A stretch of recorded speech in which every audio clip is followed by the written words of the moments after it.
नमस्कार, स्वागत है आपका।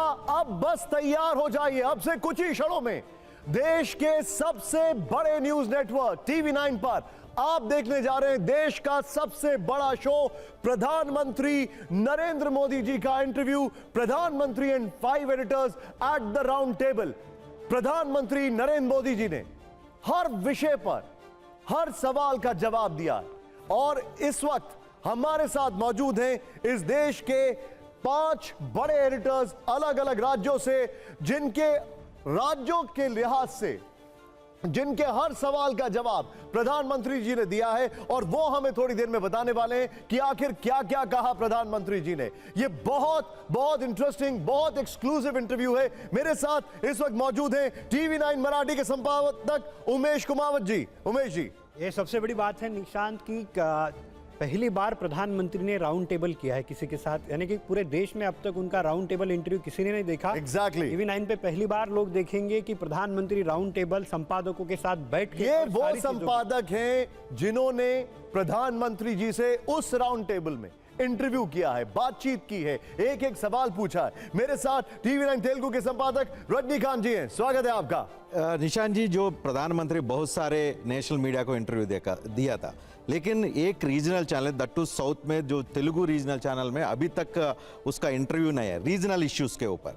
अभी आंध्र प्रदेश और तेलंगाना इश्यूज के ऊपर ये बोला था, बहुत इंटरेस्टिंग चीज बोला था, बहुत हेडलाइंस भी आया था, वो देख सकते हैं हम ये इंटरव्यू। एक एक सवाल का जवाब, ऐसा कोई सवाल नहीं है जो उनसे ना पूछा गया हो, हर सवाल का जवाब दिया। मेरे साथ इस वक्त टीवी9 बांग्ला के संपादक अमृतांशु भट्टाचार्य जी हैं, स्वागत है आपका अमृतांशु जी। नमस्ते निशांत, ये एकदम खास तरह का इंटरव्यू था।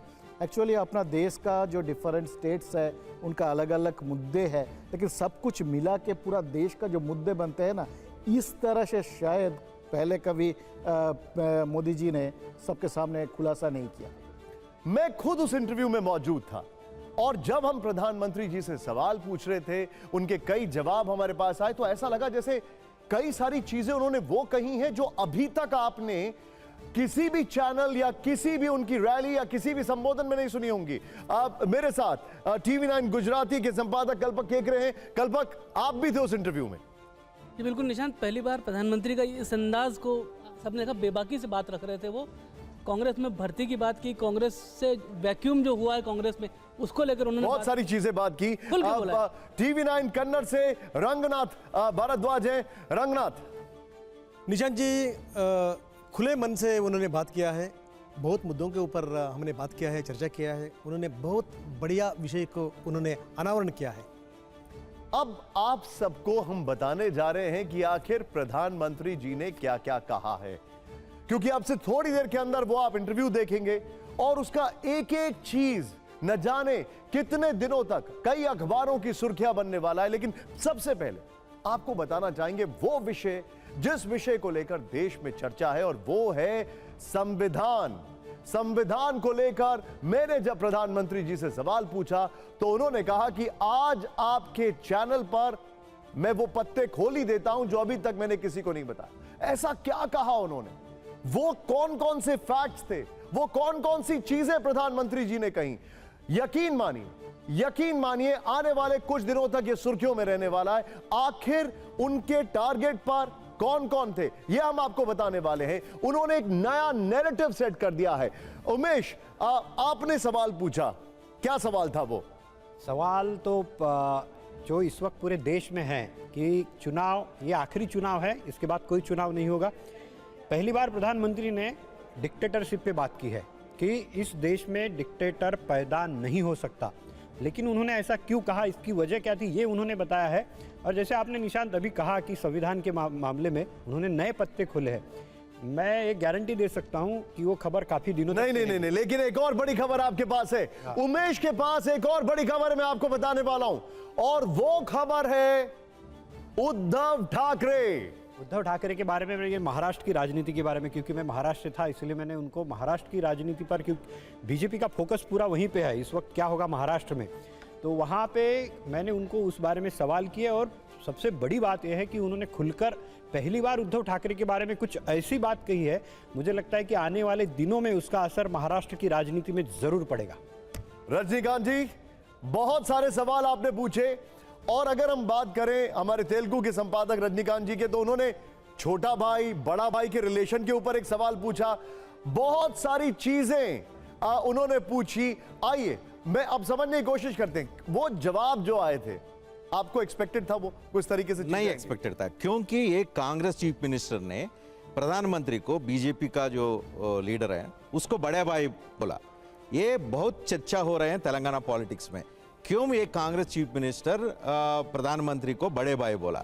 प्रधानमंत्री ने छोटा भाई मानते हैं जो तेलंगाना सीएम रेवंत रेड्डी को, वो चीज हम उसको पूछा था, इंटरेस्टिंग जवाब दिया था। जवाब ही नहीं खोल सकते। जवाब मत बताइए मुझे, लेकिन ये बताइए ये जो इंटरव्यू में जवाब आया इसका कितना असर पड़ेगा? 100% असर होगा, क्योंकि तेलंगाना पॉलिटिक्स सीएम का जो स्टेटमेंट से चल रहे हैं, अभी 2 महीने से चल रहे हैं ये चर्चा, और प्रधानमंत्री जो रिप्लाई से और 1 महीना चलेगा, पूरा इलेक्शन खत्म हो लेकिन जाएगा। एक बात बताइए, खुलकर रेवंत रेड्डी पर बोला है कांग्रेस में खलबली मचेगी? कांग्रेस 100% मचेगी। अब बंगाल की अगर बात करें, बंगाल में बहुत बड़ा मुद्दा संदेश खाली, और अब संदेश खाली की बात करते करते कुछ ऐसा हुआ इंटरव्यू के दौरान जो आप अमृतांशु जी हमें बताने वाले, लेकिन वहीं से नारी शक्ति को लेकर भी प्रधानमंत्री जी ने कुछ कहा। अमृतांशु जी, सच में देखो, बंगाल का मुद्दे लेकर अगर बात करें तो संदेश के लिए आ ही जाते हैं, आ गया था, लेकिन उसके बाद प्राइम मिनिस्टर का जो रिएक्शन था, मोदी जी का जो रिएक्शन था, वो सच में अजीब सा था, हम लोग ने सोचा नहीं था। उसका आंखों में पानी आ गई, और उसने जिस तरह से वो संदेश खाली का, जिसने अभी बीजेपी का कैंडिडेट भी है, जो जिसके साथ बहुत कुछ वहाँ पर हुआ है, उनको साथ पूरा देश का महिलाओं को रिलेट किया, ये मतलब एकदम अलग सी है पूरा। अच्छा, आपके ठीक बगल में कल्पक बैठे हुए हैं। कल्पक, आप तो प्रधानमंत्री जी से इंटरेक्ट करते रहे बहुत ज्यादा जब वो सीएम भी थे। ये वो क्षण था संदेश खाली वाला, जब वो हमने देखा कि वो भावुक हो गए। आपको उम्मीद थी ऐसा होगा? जी उम्मीद बिल्कुल नहीं थी, हमें लगा ये पूरा राजनीतिक क्वेश्चन है, इस पर उनके जवाब राजनीतिक वाले एंगल से आएंगे, कोई हमला करेंगे, कुछ ऐसा बोलेंगे, विपक्ष को लेकर कमेंट करेंगे, पर उन्होंने जिस तरह से जवाब दिया वो बड़ा ही सुनने लायक है। और ख़ास तौर पे जो अमृतांशु जी जिक्र कर रहे हैं, आंसू छलक आया ऐसा लग रहा था हमें। हमने कहा था अरे हम ये प्रधानमंत्री जी को सामने बात करते हुए देख रहे हैं, और अचानक उनका अंदाज चेंज हुआ, उन्होंने फिर खुद को संभाल कर बात आगे बढ़ाई।